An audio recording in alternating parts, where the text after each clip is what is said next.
Worker से लेके सभी वरिष्ठ साथियों नेताओं का मैं हृदय से आभार प्रकट करता हूं, उनका धन्यवाद करता हूं, जिन्होंने मिलजुल कर अभूतपूर्व स्वागत किया आदरणीय राहुल गांधी जी का, जो सर्वमान्य नेता है कांग्रेस पार्टी के। जितना कार्यक्रम हम लोगों ने रखा था प्रदेश कांग्रेस कमेटी की तरफ से, सभी कार्यक्रम में राहुल गांधी जी गए और जिस तरह से प्रदेश कमेटी चाहती थी, प्रदेश नेतृत्व चाहता था, उसके अनुसार वो सब जगह शिरकत किए, चाहे वो छात्रों की समस्या हो, चाहे टैक्सी ड्राइवर की समस्या हो, सबकी बातों को उन्होंने ध्यानपूर्वक सुना और बापू सभागार से लेके यहाँ के कार्यक्रम में आके उन्होंने इंदिरा भवन का उद्घाटन किया, राजीव सभागार का उद्घाटन किया।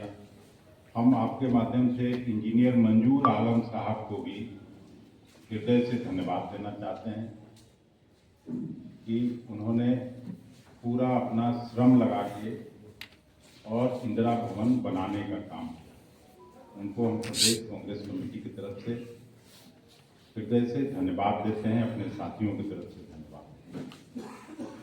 आज जो आप लोगों के बुलाने का मकसद था कि हम लोगों का जो एक कार्यक्रम है, जय बापू, जय भीम, जय संविधान, उसको लगातार हम लोग चलाने का काम करेंगे पूरे राज्य में। और उसका शुरुआत चंपारण, सासाराम और बक्सर से किया जाएगा। फरवरी के दूसरे महीने से ये कार्यक्रम चलेगा। इसी कार्यक्रम के उद्घोषणा के लिए आप सभी मित्रों को हम लोगों ने आमंत्रित किया। पूरी शक्ति लगा के कांग्रेस पार्टी उस कार्यक्रम को चलाएगी। हालांकि एआईसीसी ने भी घोषणा किया है और सभी जिलों में जल्द ही हम लोग एक एक संयोजक इस कार्यक्रम के लिए नियुक्त करेंगे। वो बाद में आपको उसका सूची दिया जाएगा। मुझे आज इतना ही कहना था और आपको अगर कोई सवाल हो तो पूछिए। सवाल है, कल राहुल गांधी आए और आप सरकार में शामिल तो भी सरकार की थी जातीय गणना, तो वो फेक साबित कर रहे हैं। देखिए, गाड़ी में जब हम लोग आ रहे थे तो राहुल जी ने पूछा इस सवाल कि जातीय जनगणना सबसे पहले बिहार में हुआ और हम लोग सब चाहते थे कि जातीय जनगणना हो। राहुल गांधी जी का तो हर जगह जहाँ कहीं भी भाषण होता है वो इस मुद्दे को उठाते हैं, लेकिन जातीय जनगणना इसलिए नहीं हुआ था कि उसको ठंडे बस्ते में डाल दिया जाए। और उसका कारण मैं समझता हूँ, नीतीश कुमार जी हम लोगों से अलग हो गए और भारतीय जनता पार्टी के साथ सरकार बना। आप लोगों ने भी कई बार सवाल उठाया, उनका जवाब क्या होता है कि ये अभी कोर्ट में पेंडिंग है, कोर्ट जो फैसला करेगी तब फिर उसके बाद हम लोग फैसला करेंगे। लेकिन सही बात यह है कि डबल इंजन की सरकार की बात जरूर करते हैं नीतीश कुमार जी और विकास की बात करते हैं।